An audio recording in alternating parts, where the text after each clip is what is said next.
All right, this is November 4th. We're having a little discussion about the HTP. If you're watching this at home, get out your 3 blank sheets of paper, draw yourself a house, a tree, and a person. And then stop the video. And then after you finish the drawing, then you can turn it back on. We're about to talk about what it means. Better for you if you don't know how it's scored. That's true of all psychological exams. When I was in graduate school, I was still working at the mental hospital. So when I started taking the classes which teach you how to administer psychological diagnostic tests, whether it's an intelligence test, or in this case, a personality test, I knew that once I knew the instructions and how they were graded, that I could never take the test because I would be biased. So I went to one of my psychologist friends and I had him give me the whole battery of tests, except the intelligence test. I didn't take that. But all the personality tests I took. So I took the MMPI, I took the Rorschach, I took, I don't remember whether I took it, the incomplete sentence test or the TAT. I don't remember. I really don't remember. I remember taking the Rorschach, and I remember taking the MMPI. I don't remember really anything else. A long time ago. So anyway, best you don't know how to score it before you take it, because then you're going to draw something and you're going to say to yourself, I know what that means. I'm going to do it. So that's part of the game. When you're testing somebody, they don't know what the rules are. So they don't know what's a good answer and what's a bad answer. Now on the MPI, they read the question, and you've got some on the front page here.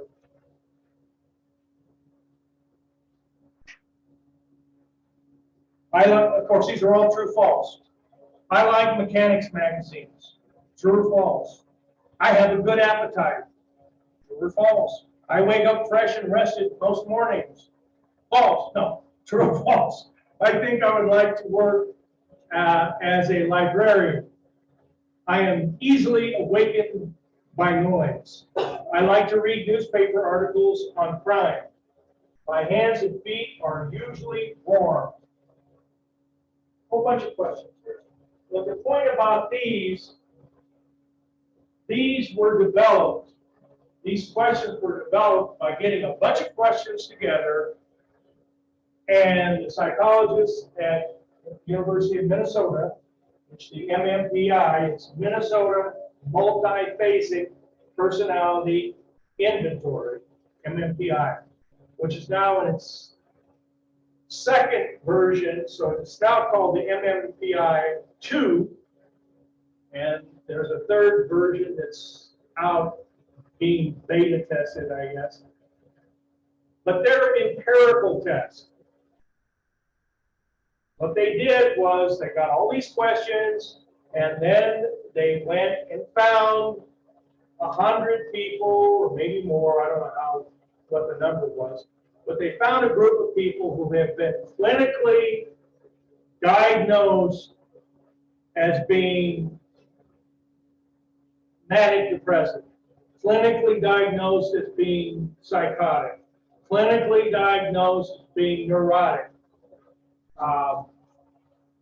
And then they gave them these questions, and then they compared the questions to the diagnosis and tried to find within the group whether there was a question or a bunch of questions where if you were schizophrenic, you tended to answer it true or false. Doesn't matter whether it's really true or false. Doesn't matter.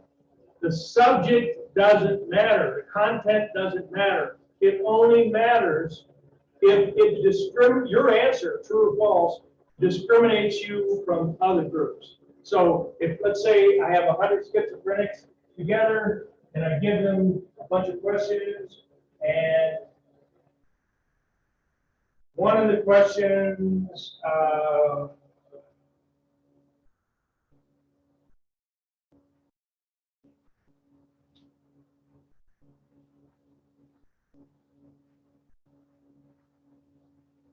is number 12. I enjoy detective or mystery stories. If the vast majority of schizophrenics answer that true or false, and other groups are not that solid. The bipolars answer it, 50-50, 60-40 or something. Okay, so the fact that schizophrenics answer it 95%, if you answer it the way schizophrenics answer, that's one question that pushes you in the direction of coming up with psychopathic, deviant marker. And like I say, the content doesn't matter. Now, people who take these exams are often required to do it because of something that's happened in their life. They got arrested, and they're going to try to put on a defense that they're mentally ill and didn't have the capacity to conform their behavior. So they have a motivation to lie, to make themselves look, in their mind, on the MMPI, sick. I don't know if any of these questions would be obvious.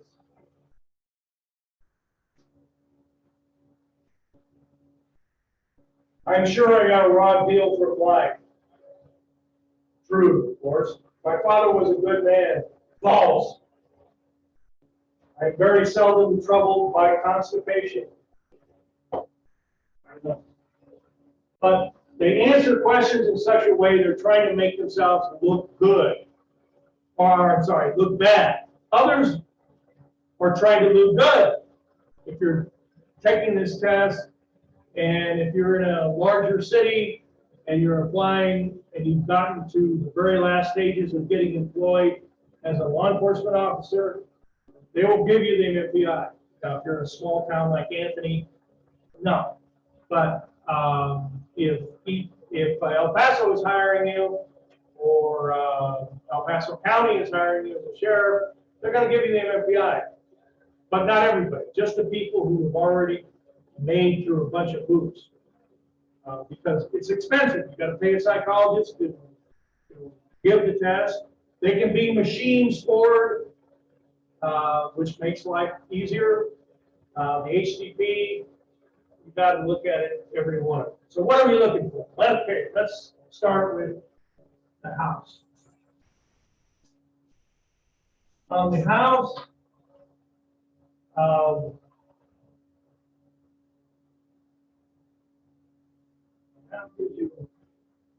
how it's graded, I didn't want to give it to you before because it might influence you.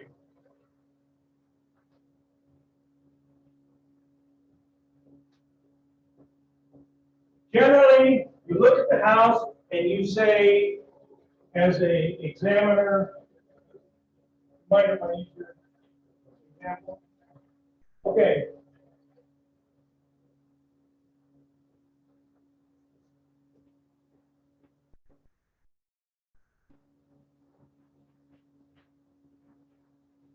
These are the kind of things you look at. In this house, it's taking up about 1/3 of the piece of paper. That's good. The bigger the picture is, the theory is, the healthier it is for you, the person who's projecting your feelings. If you had a little bitty house drawn over here in the corner, that would suggest your home life sucks. It's a lot of bad things associated with that. Now, on his, he's got a front door with a doorknob. That suggests that his home, his view of his home is approachable. You'd be surprised how many people draw a front door and they put no doorknob on it. Maybe one of you have done that. That suggests, again, one clue is not going to push you over the edge. It might suggest that your home life is not very accommodating. And when you have pictures, windows in the front, and there's little drapes in there, that suggests your house is a little more warm and approachable. Some people put walkways up to the front door. That suggests your house is even more warm and approachable.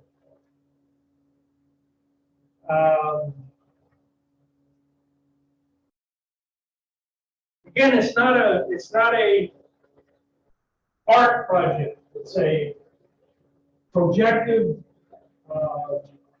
tool. You have a, what's next? House tree. You have a tree? Remind me using that? All right, good. This is a good example. Okay. This is a tree. Okay. In this tree, again, he uses a large portion of the paper. That is a really good sign. The fact that he has a wide trunk is a very good sign. That suggests, if you're projecting, that you are firmly grounded, literally grounded well. The fact that this tree looks strong, it is in bloom, it has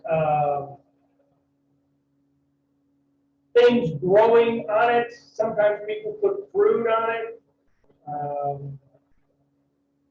This looks healthy. Okay, you can put up a Charlie Brown Christmas tree, not good. Okay. Yesenia, let's look at what you got for first. All right. Great. Again, she used at least a half a page in size. That's still a good indicator of how she sees herself. Now, I didn't ask anybody to draw a picture of themselves. But the assumption is, this is you. I just didn't draw a picture of a person. Most people draw a person of themselves. But other people draw somebody else. You're a male and you draw a picture of a woman. Well, that's not you unless you're wondering about your gender, definitely. So this picture probably should not surprise any of you in that know Yesenia. She got a smile. She's got details to her face. She has her eyelashes on there. And I'm saying her. She may not say, well, this is not me. This is just the picture. But from our point of view, it's her. She's got arms that aren't disproportional. She's got fingers. That's a detail a lot of people leave off. Look at yours and see if you put fingers. A lot of people, my students last night told me, yeah, I left fingers off because I can't draw fingers. Well, unless you're kind of a trained artist, most of us don't do it very good. You watch what I draw on the board, you know. She does have feet, and the feet have shoes on it. This, proportionally, everything is good. She's smiling. This is a really rosy picture. If you saw this from somebody, you would be confident that she has a good self-concept. Now, the kind of things that you would see where somebody is not doing well, it could be because they don't have a good self-esteem, or you can get an indication that somebody might have some brain damage, which might be one of the reasons you would give it actually an HTP to an adult. Because I'll give you an example. If you gave this HCP to a 5-year-old and they draw a face, and the face is kind of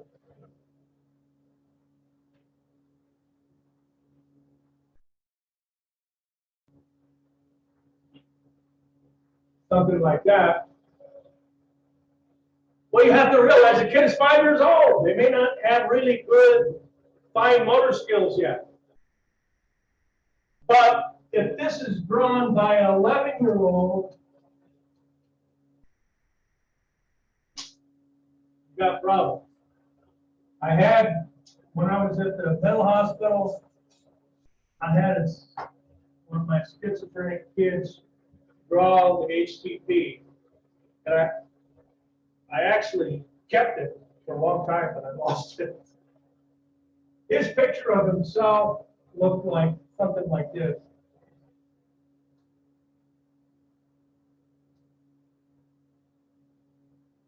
That was his person. Well, he's schizophrenic. Come on. He doesn't see the world. But it's interesting. It's just because you would say, well, somebody's schizophrenic, they have these kinds of symptoms. You wouldn't necessarily automatically think that when you ask them to draw a person and you're assuming that they're projecting themselves, they get this picture that makes them look like something a 3 or 4-year-old would draw. Because a 3 or 4-year-old doesn't have the skill. 13-year-old does, but if they're mentally ill, you might get something like this. And this is basically what I got. Every time on either the H, the T, or the P, the more detailed it is, the better it is. You guys have a limited amount of time, so it's not exactly the exact way of doing the test. The test, in order to be valid, you should be giving it exactly the same every single time. And when you get to the Rorschach,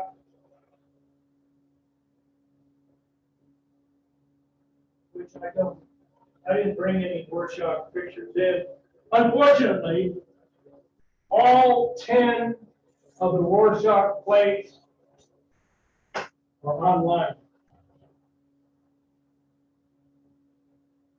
And you've probably seen them. In fact, we're going to see some of them in a minute. I'm going to show you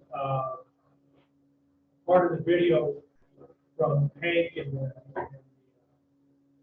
crash course on measuring. And, well, maybe I won't, because well, let me get through this. Okay, you give the plate, which the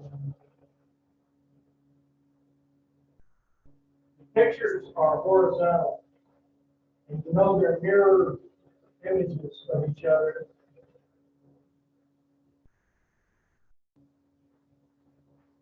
So, and they're ink blots, you know, so they got all sorts of stuff in here. So you give it to them in a particular way. This is the bottom, this is the top, and when you're sitting across from them, you say, okay, tell me what you see here. And so everything they say or do, I have to write down, which is really hard to do when somebody's babbling. The best way to do it is videotape it, because you're going to miss something. Now, when you look at these ink blots, a lot of times people see odd or bizarre things. Some of them are just black, some of them have color in it, like red in them.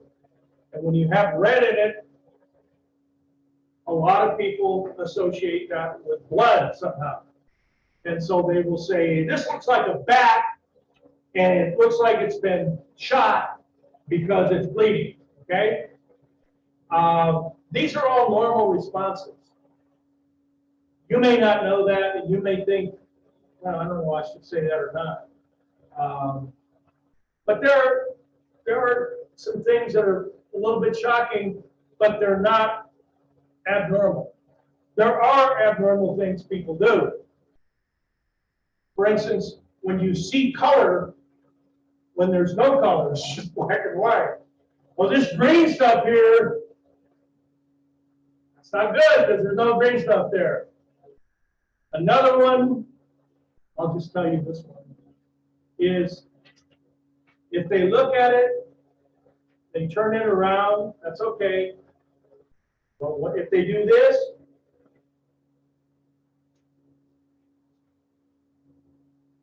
Like they're trying to see if it's 3D, that is bad. That is a bad sign. So you have to write all that stuff down. You have to write down, did they turn it to the left, did they turn it to the right? Did they flip it over to see if anything comes back? All that stuff, you write down all those clues, and then you have to subjectively analyze it. There are books that shows you, based on hundreds of thousands of Rorschach tests, that what seems to fit into sort of the normal, as we always say, everything's on a spectrum. Rorschach, number 1. Most of the answers are from here to there, which are normal responses. But you get on the edges, that's not good. Because you can get some really bizarre stuff going on there. And you have to analyze it. It's not analyzed in a vacuum. You have to know something about the person that you're testing anyway, because you've already done a social history on them. You already know something about why they're there. And so that fits into the mix when you're working up a personality. Most psychologists stay away from the Rorschach. Why? Because it's very difficult to grade. It's time consuming. And it's not something that you can measure against others, like in a empirical based one like the MMPI. The MMPI, there's probably millions of profiles in the system, and when you test a person or give them the inventory, they answer their 500 plus questions. All it is a big sheet with true, false, rows of it all the way down. Take that, put it in the mail, send it, and the machine grades it based on millions of other MMPIs, and we know something about the people. Just like we know what the schizophrenics tend to do, what the depressed usually do, what the neurotics do. And so you can be pretty darn confident when you get the results of the MMPI. So these other exams, there's a bunch of new ones that are called trails, where you have a trail on a card and you have them talk about it, and there's all sorts of instructions. That can tell you a lot about somebody's, whether they have some kind of organic brain problem, but it also gets into themes. Now remember, when we were talking in the social psychology block, we were, one of the things we looked at was the Aaron Bridge study. Remember where the blonde walked across the bridge and tried to meet the guy about halfway and then said she was doing a psychology experiment. But one of the things she did was she gave him a picture and told him, I want you to write a story about what's going on in this picture. Okay? And that brings me to the TAT, thematic apperception test. And you have an example in your handout of this boy. Kind of a crappy picture, but then again, they don't want a lot of the stuff out on the internet. So we're looking for three things: descriptive level, because you ask the person, describe what's going on, and then you also ask them what led up prior to this picture, what was going on before that.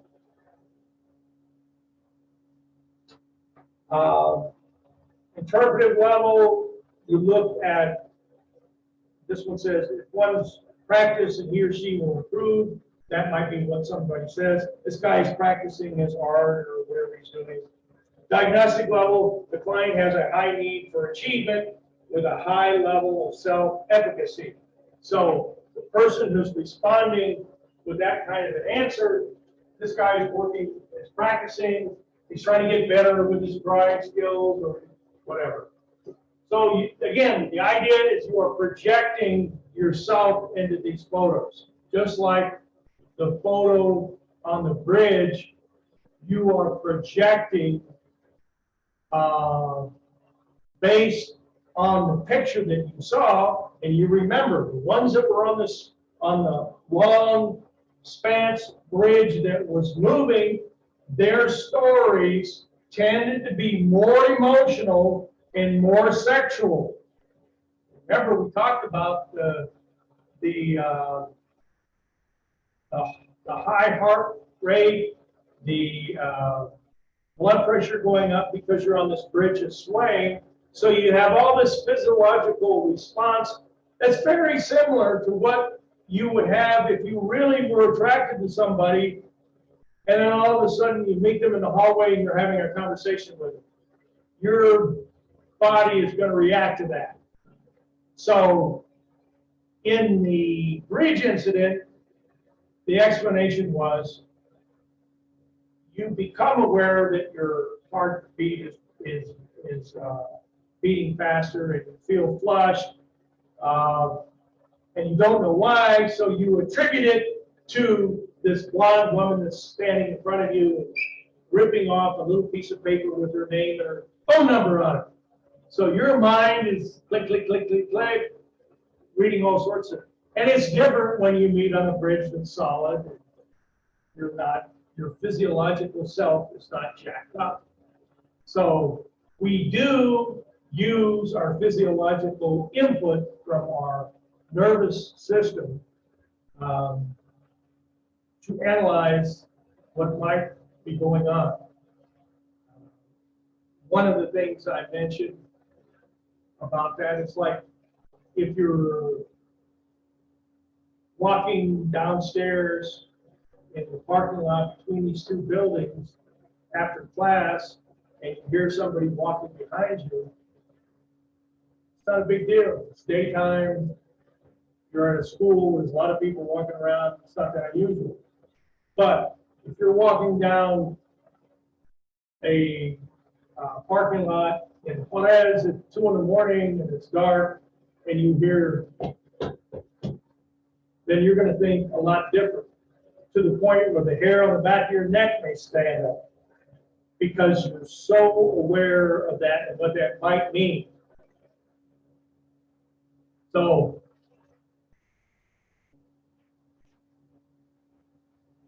there are other ways of testing personality. There's also tests that look at particular problems. If you think somebody might be depressed and you want to give them the VEX depression test, it specifically looks at, are you depressed and how depressed are you? So it's a personality exam that's specifically looking at that. You also include in your assessment what you see of the person. How do they respond to you? What kind of faces do they make? What kind of emotions do they seem to be exhibiting? How do they answer questions? And like in the HTP or the TAT, you can ask other questions, especially like the one I was giving you the instructions on the TAT. You can ask them, okay, here's this picture of this kid. All right, what was going on before he sat down? So you get an idea as to what preceded the event. So people read into that. Oh, he was probably talking with his mother, and his mother said, you better improve your writing skills or your drawing skills. So he went, sat down, and started working on it. Something like that. All right. We obviously didn't have much time to go over any questions. So anybody have any questions on 39? If you do, of course, we can chat. We can also schedule a review online. We can do online if you want. All those things are available to you. The test will be released on Friday, of course, if you have a whole weekend to do it. So if you want to meet on Friday, let me know. If you meet another day, let me know. Meet later today. All right. Okay, thanks for coming in. See you on Tuesday.